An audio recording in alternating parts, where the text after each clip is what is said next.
black. You see the dark, see the color in the wing? This is a splash. But you can see how this works. This is about generation 3 Jacobin. But again, you're dealing with the sex-linked characteristic, and this is what black will look like. It goes almost white, but it's a pearl color, which is kind of exciting to look at sometimes. All right, did we fool around a little bit? I talked to you about the Jacobins. Here's generation 6 Jacobin. Wow. Generation 6 Jacobin from Racing Homer. 6 times Racing Homer, well, back to Jacobin. But the first offspring from this Jacobin thing, they look like normal pigeons. They have markings on them, but the pigeons of first generation come with none of this hood formation at all. It took me at least 4 generations to get a hood formation back, and then 2 more generations to get interior structure on them. So what is the interior? If you guys are thinking about capuchins or crest formation, I finally got crest formation on both sides. I got rosettes, I got a feather that comes back up over the head, and I've got ears and cheek stuff that come back through. So actually the hood crest formation on the interior side of this was way more difficult than I thought. So it's taken me 2 generations to get the interior structure of the Jacobin back in now. I have one more thing to add, and that's about more volume of feather. But that's the easiest part. The structure was the hardest part. And getting all of these characters on one pigeon again, including that additional mutated lemon color, was a very, very difficult. You have raised hundreds of them, but selecting out the correct birds, raising the correct birds that have those qualities and characteristics that you could take and then add on one at a time, that was the challenge. But this is the neat part of what I get to do. In the midst of playing around, what happened? All right, so I made it to Archangel. Look what extreme dilute looks like on copper blackwing Archangel. This is a black pigeon, a blue-black pigeon, but this is what look. See my friend Tim Kamidra in Minnesota calls them caramel buttermilk. Instead of copper blackwing, he says caramel buttermilk Archangels, and I think, what a kick.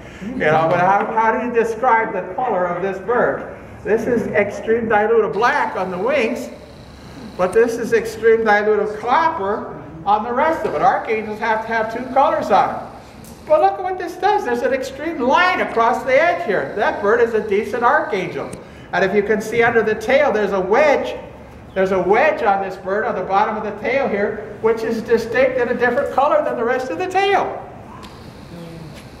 I don't know, my friend Herman Berti laughed when I showed him the first couple crosses, but he's not laughing now. He's working on toy stencil and opals and that sort of thing with the help of Gary Romick.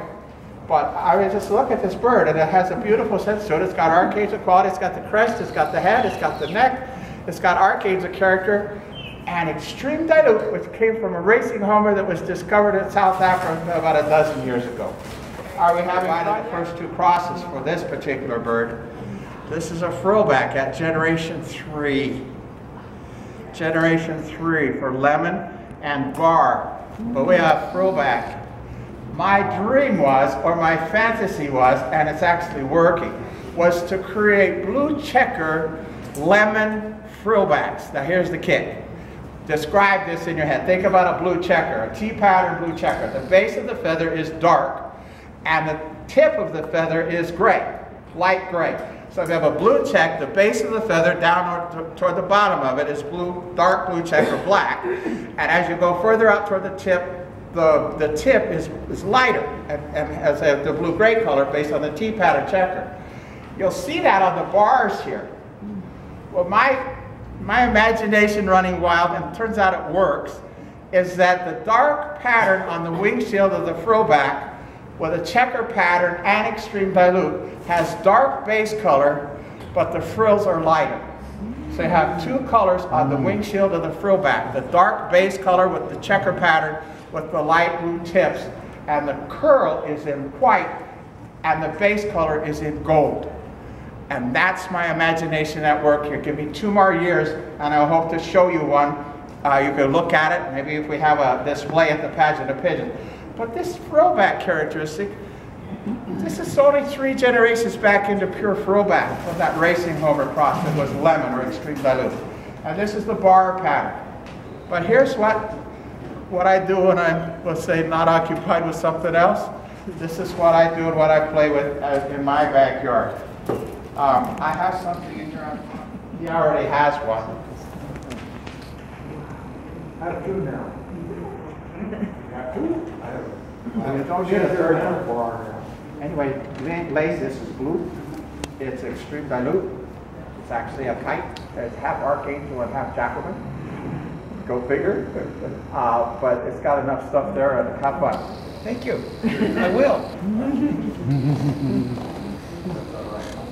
This is what Leon did in one cross, the capuchin out of Lambert, with a bird very similar to what Lane has in his hand right now. That's a capuchin. This is what, 1/4 Jacobin, 1/4, I don't remember, and half capuchin. What's out of your Jacobin and a regular capuchin? There you go. At any rate, what the genetic characters that come here, and part of this is the discovery of what happens. You have no idea what's going on. I asked Leon what a lemon or what an extreme dilute something or other opal thing looked like, and he says, I don't know. When you raise one, you'll figure it out. So there's a lot of stuff happening here that nobody's ever seen, and the whole idea is that when we raise one, sometimes I wonder what it is. When I raised my first Andalusian extreme dilute in Jacobin, it was an Andalusian extreme dilute, and then maybe that's what this is. But it came out so light, like pearl color, but this is indigo or Andalusian spread and extreme dilute. And it has, look at her, it looks like she's been, in the mud a little bit. It's like, it looks dirty if you're standing back. But this is what it does. It's a pearl color. So imagine a pearl with a slight off-white organizing pattern on it. But this is where this genetic stuff goes.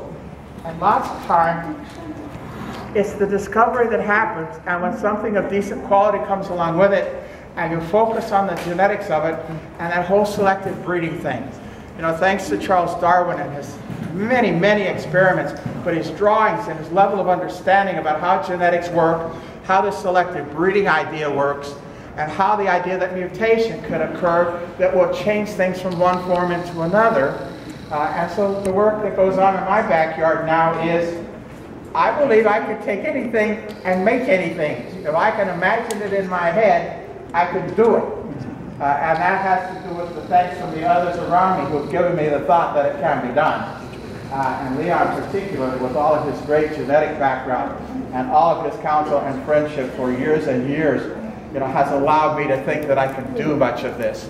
And here it is, the results of conversation in the flesh. But anyway, thank you for your help in getting here, because a lot of this has to do with the fact you convinced me that this could be done. What color do you make that on to get the next step up in quality? Anything. The best quality pigeon you have. That's another ingredient. When you do genetic projects, the first cross is the single most important cross you make in the program. The very first cross is the single most, let me say it one more time. The first cross is the single most important thing you do in a genetic project. The first cross is the single most important decision you make. The very best pigeon you can locate, not that you can afford, but the very best pigeon you can find or use or have access to is the first cross. Because what comes from that after generation 3 and 4 is the original quality you put back in. And what a number of us have discovered at about generation 4, something happens in the genetics. They call, Bob Vincent, my friend in Arizona, calls it the explosion. But there's something that happens in the genetics when you get the mutated varieties and you get all of the hybrid vigor together. Something happens that wipes out all the junk that keeps it from getting better, and it explodes at about generation 4 into something that's better than what you began with. And so in all of these genetic projects that I've done over the last few years, at generation 4 or so comes an explosion of quality. And when you're talking about this at generation 4, I might not have to do anything because the original bird will come back. But if I have it there, there's something that happens that produces outstanding quality at about generation 4, way beyond where it began. This is one of the common key genetic pieces.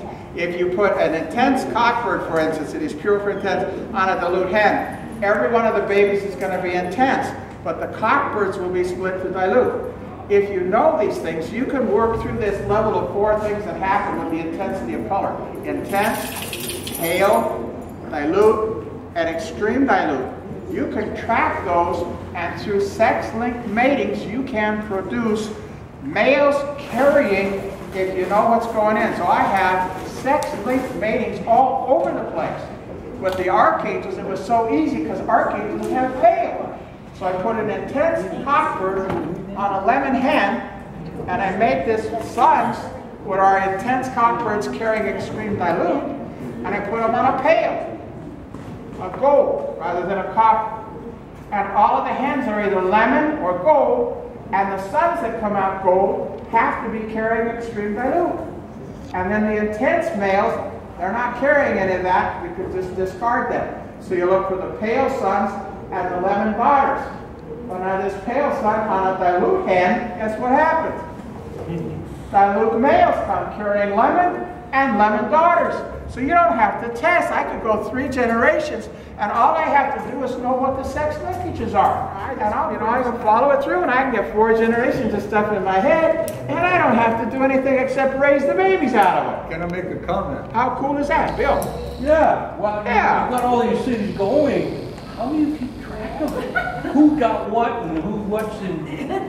You know, no, come on. You're crazy. You know, you're crazy. Wow. No record book. But one thing about what you're doing, that if you're playing with genetics a lot, and you're reading some books, one thing he didn't mention, which is why he's been very good. When you try to link a dilute gene or extreme dilute that's on a sex chromosome and try to link it to another gene of a different type, color or something, on another chromosome, it doesn't work. Like, you don't link them all up unless you get what's called crossovers, and you have to wait for them.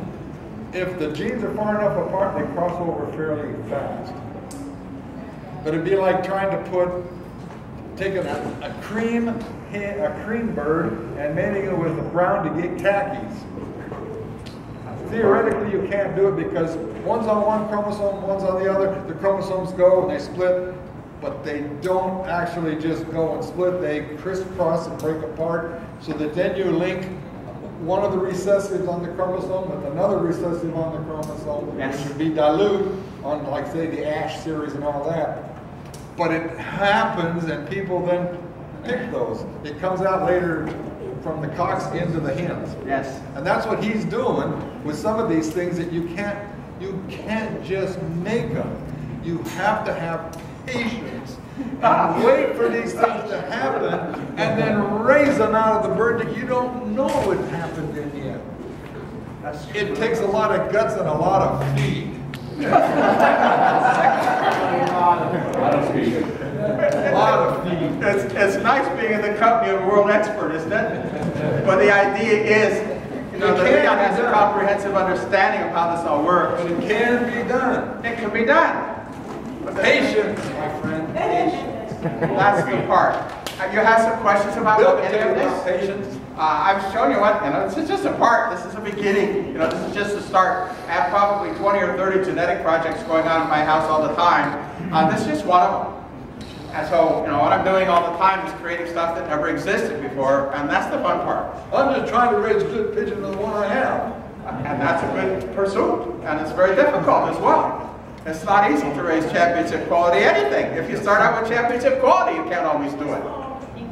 But here we are, working with genetic projects, and now what I want to do is say, I can raise a champion in that color that didn't exist before.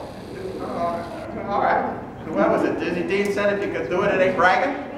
All right, I did it. That bird won. That's the second best Jacobin of the entire show and the entire side of the country last year, and I made it from scratch from a homer. Yeah. That could be done. It can be But can done. it find its There way it home? is. Yes? It can find its way home? No. Where's the home? It didn't have any trouble finding its way to the feet, though. That was pretty good at. That was pretty good at. If you have questions, I'll ask away. I'll do my best to answer them.